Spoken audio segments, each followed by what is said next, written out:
Hello everyone, this is Defense Politics Asia, and this is the conclusions. Like very chill session of conclusions. Long time no do this, and yeah, so we so let's talk about Ukraine war. This is conclusions for those that are unaware is about is basically my opinions about what's currently happening in the war, and so is less about just reporting, facts-based reporting. It's more like based on my experience of what the hell is happening right now and what to look out for. So, and for those that never watched this channel before, or you seldom watch this channel, unsubscribed, please subscribe because of the new algorithm, the YouTube have deployed. You may never see me again because they are pushing a lot of new channels. And if you watch this video and you don't subscribe, then there's a high chance that I'll never see you again. So no, bye bye. So anyway, okay, so the Russians are currently launching a major offensive, and the negotiator for the Russian side have said that there is no universe that the Russians is going to agree to any form of ceasefire. Uh, he basically quoted Napoleon saying that ceasefire and fighting, the negotiation and fighting always go hand in hand. It's always happening at the same time. There is no such thing as a ceasefire while negotiation is going on. There's only ceasefire when the negotiations comes to some kind of conclusions. So they basically Russia have basically announced that they will not agree to any form of ceasefire until there is serious concession from the Ukrainian side. And from the Ukrainian side, it's more hilarious. They say that the Russians' refusal to agree to any form of ceasefire is basically them negotiating not in good faith, and they are not. Then that is a bit funny to me because like there must be, to the Ukrainians, there must be unconditional ceasefire in order for the negotiations to be legitimate. And I think that is some kind of a la la land imagination of how reality works. I find that super hilarious. Why would the winning side want to stop fighting? And why would they need to give good faith?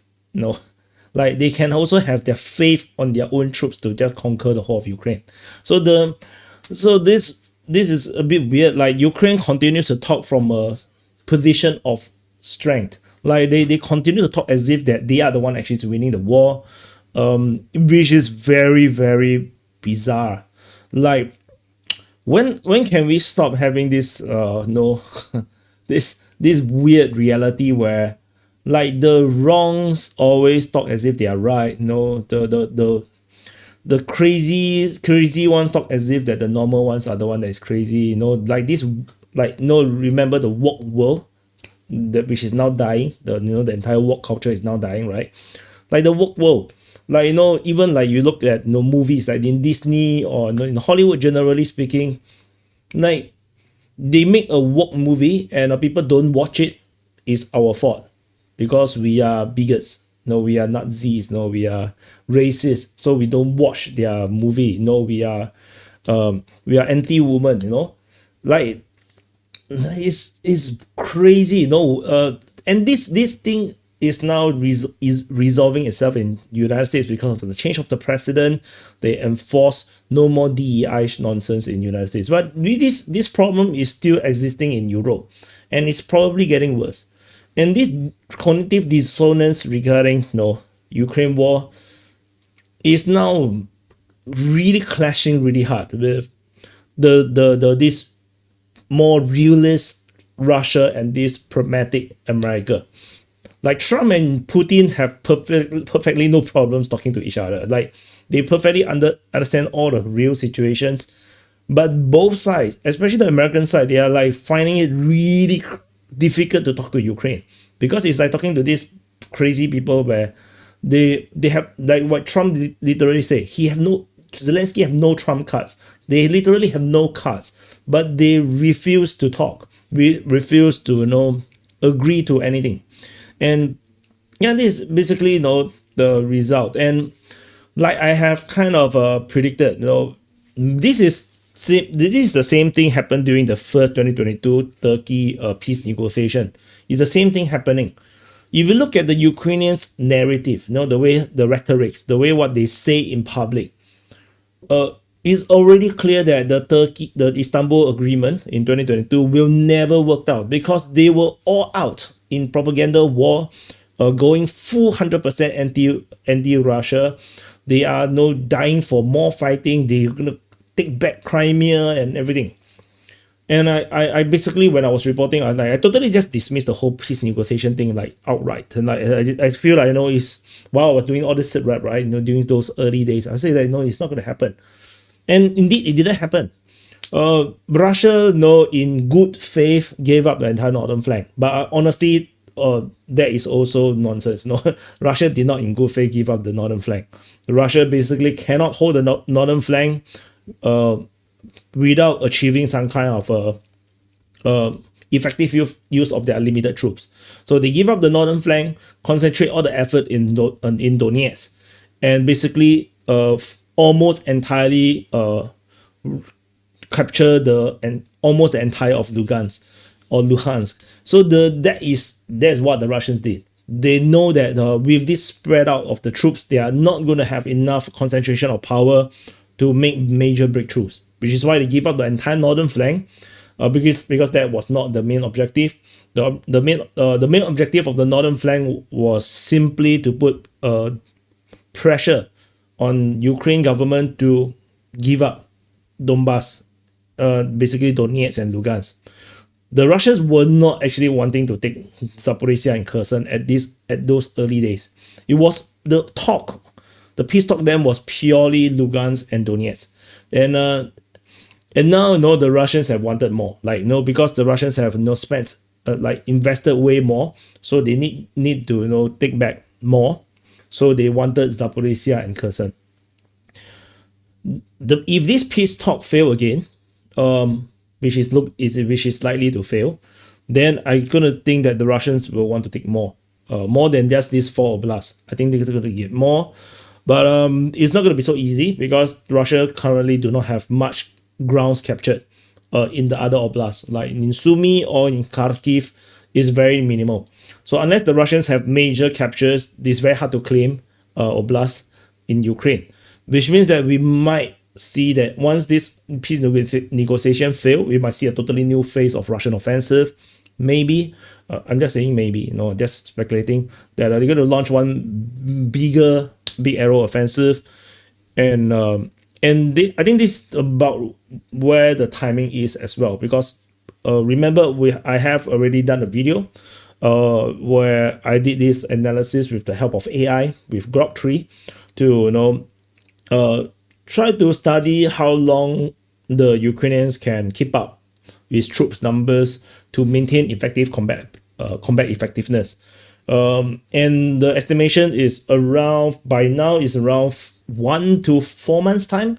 So we are coming really close, where the Ukrainians will start to really struggle very hard to have defensive, to basically put up any effective defensive operations. And we are starting to see this problem particularly over in the Pokrovsk region. So the Russians seems to have been making major progress in multiple front line, particularly over in this sector, unbelievable stuff like the Russians capturing Alexandropol, Novo-Olenivka, Melanivka, and then what is this place called? I forgot. Mariolubivka. And it's like these are all unbelievable places that the Russians have been taking, because it is very difficult to take all these places. And the fact that the Russians are doing all these things and rather quickly is actually pretty shocking to me. Actually not very shocking to me, but it's shocking in the sense that this is not the usual Ukraine defense capability. It's like the will to defend or the ability to defend is waning, and the Russians are now capturing more and more grounds pretty quickly. The latest update from the Russian mapping have shown that even just around Horodivka, the Russians also have expanded zone of control in the north of Horodivka. And this links up all the way to Mikhailivka, where the Ukrainians simply just abandoned positions and the full capture of Myro-Lubivka altogether. And this is pretty shocking because this will allow the Russians to now attack into, so let me draw this out again, will attack into Mykolaiivka, Novo-Ekonomichny, and then they will be able to go to the lake and the mining area, go to Toretsk Leman, and basically take Rodinsky, and basically to go around of Minograd, like totally ignoring Minograd, and create a buffer, like a encirclement, like this. They can build an encirclement. I think the line was going to be look like this. The Russians will take Merne, which is pretty sensible, and then go expand outwards, and basically do something like this. And if the Russians reach Rodinsky, they will cut off the road in the north. This may not necessarily be needed, because as long as the Russians have this all the way to this point, like for example, they capture something like this, and then from the other side they hit to Khrishine, Vasilievka, and basically have the front line looking like this.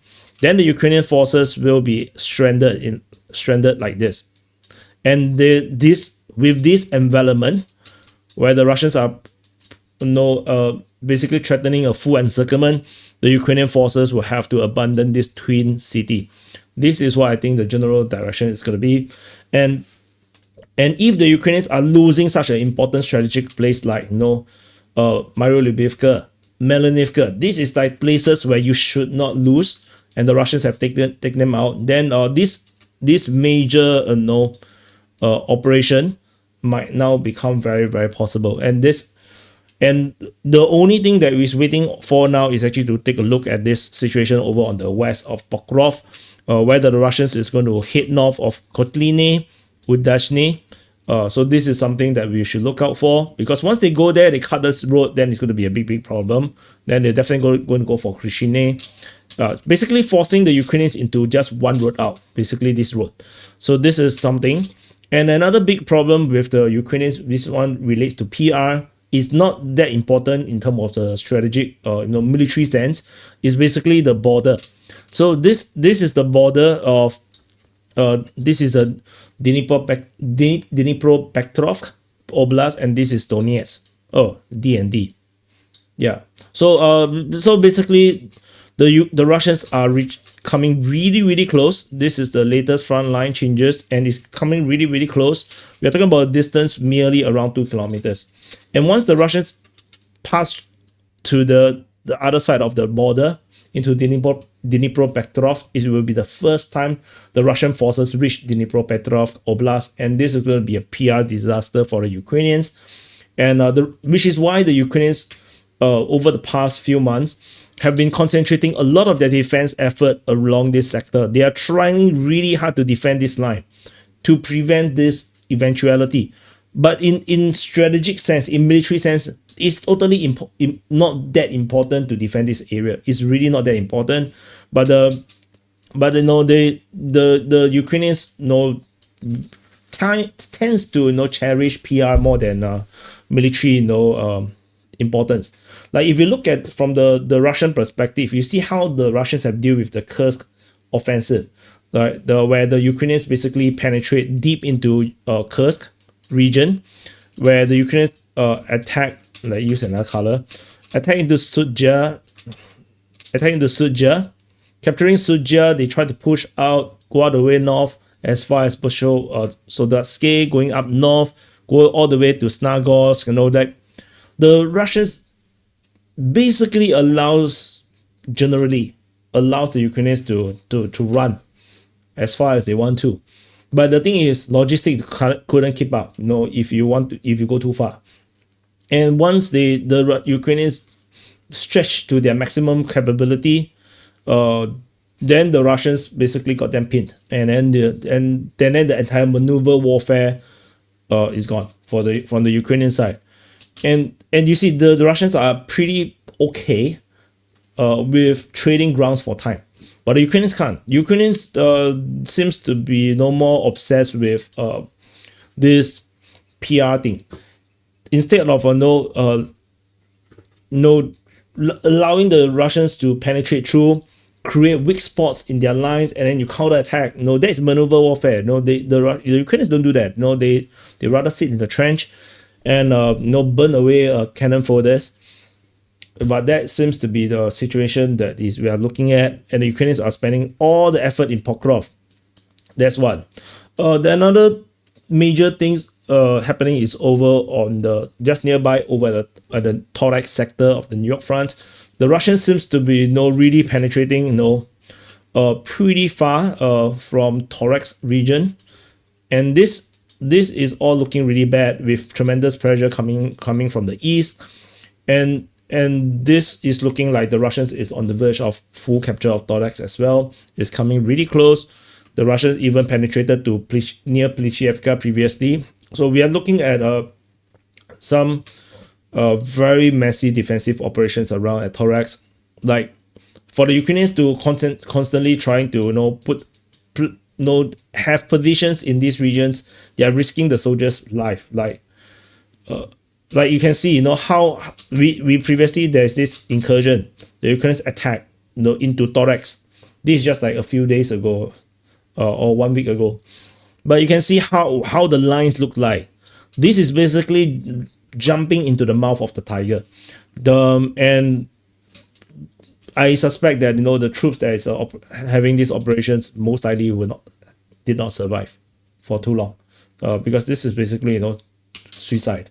But that's the operations that the Ukrainians are operating on. The other frontline operations, like the region around the Andreevka front is also falling, with this massive claim by the Russian side of the Russians closing down on Odradne was noted. This is also pretty important, but I think it's still not comparable to what's happening in the strategic sense on Pokrovsk. The Russians are still pushing over in the Kayamsky sector, with the latest report fighting at Shebaki and Mali Shebaki was noted. The Russians have fully captured Lubkove. Fighting is still moving towards Novodanilivka and Andreevka. That was happening over there. Fighting is still at Kayamsky. But this is a very seedy place to defend, to really attack. Sorry, from the Russian side. This is a war. I don't really think it's a good idea, but the Russians are doing that. Other areas, the other area that is having massive problems for the Ukrainians is around here, in the Leman front. The Russian forces have claimed capture of Toretsk. Then this is really shocking if the Russians have Toretsk, which would also mean that they might have secured a big chunk of the Serbiansky forestry of Dibrova. And the Russians would then be able to attack Zarishny on two-pronged attack and then go straight for Leman. And if Leman falls, is yet another massive PR disaster, because Leman is pretty famous because it's a big city. So this is a big problem. The Russians are also making very huge push around here in this tribe oblast or border region. This is constant, but recently the front line change here is pretty minimal, and despite all this, we still have major operations happening around in the Voreshna front region. Fighting is still at Kanyamka despite Russian claims of capture, and then we still have this emerging threat coming from the south at the Kupiansk front, coming from the Russian side. One more other frontline updates, major frontline developments is over in the Sumy front, particularly at Tekhino. So the Ukrainians have launched this major attack at Tekhino. They are trying to capture this as their new card for negotiation. The Ukrainians also try to attack around Novi Put region as probably diversions. This thing has failed so badly to the point where it becomes a Russian counterattack. They are attacking out and using airstrike. Like this geolocation is an airstrike. They are hitting Ukrainian position at Rizivka, at Atinsky. The Russians are attacking Pelivka, Iskris Skivkina. They are attacking in multiple directions. And if this resulted in the buffer zone, so tentatively not yet, but that will be one hell of a snafu for the Ukrainians. But at this moment, based on the Frontline changes report, the areas that we are counting the area captured on a daily basis, there is some hints there's a possibility that the Russians may be capturing more and more grounds on daily basis on average, but not yet, not something that is very significant, very distinctive yet. I think we're still a bit off at this moment.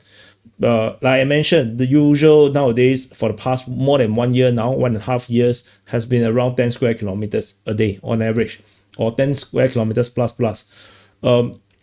We are now having this threat that is increasing to around 15 and maybe even 20, but not yet 20 yet. It's not yet.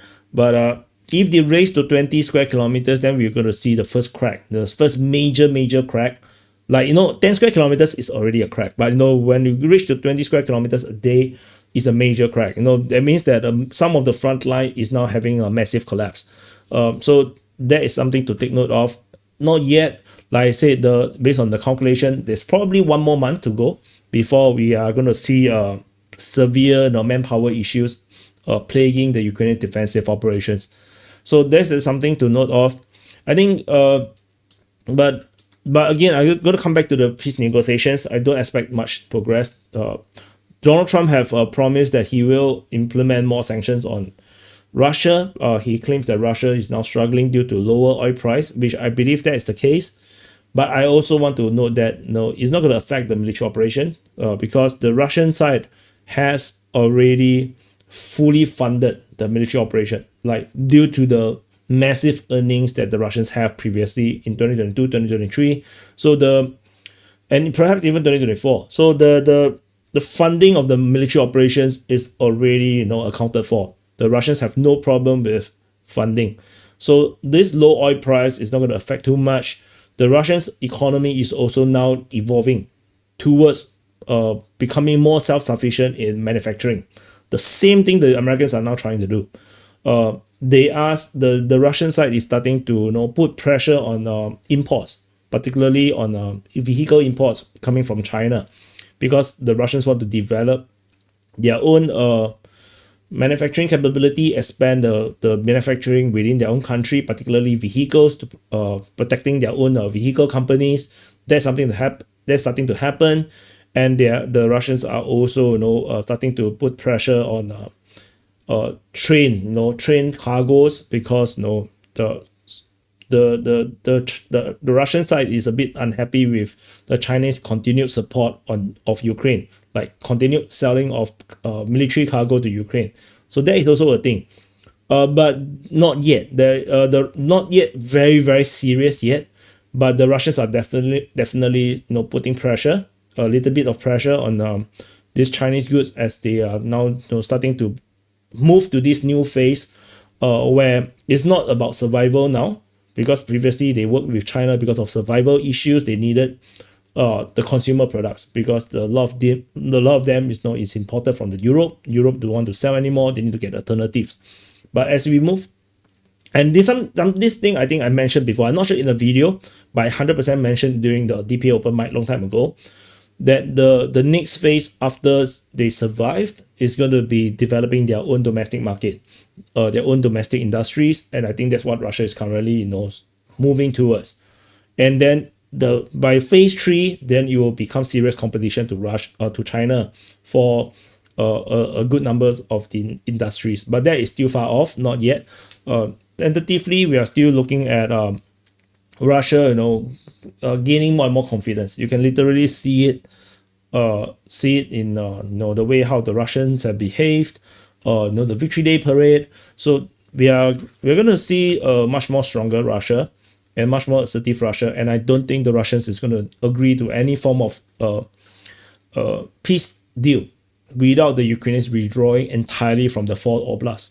But if the Ukrainians only agree to a peace deal when the Russians have already fully captured Donetsk Oblast and maybe or Zaporizhia Oblast as well, the Russians is going to want more than that just 4. I think the Russians is going to go for more, because we have to pay for all these military operations, right? So capturing grounds is or demanding more grounds would make perfect sense, from a military aggressor perspective. But anyway, whatever it is, yeah, that's just how war works. You know, the more you drag, the more you lose. Yeah, that's it. Thank you for watching. Press the like button, subscribe. Let me know what you think in the comments. And a happy birthday to you if you have a birthday today. And I'll see you guys in the next update.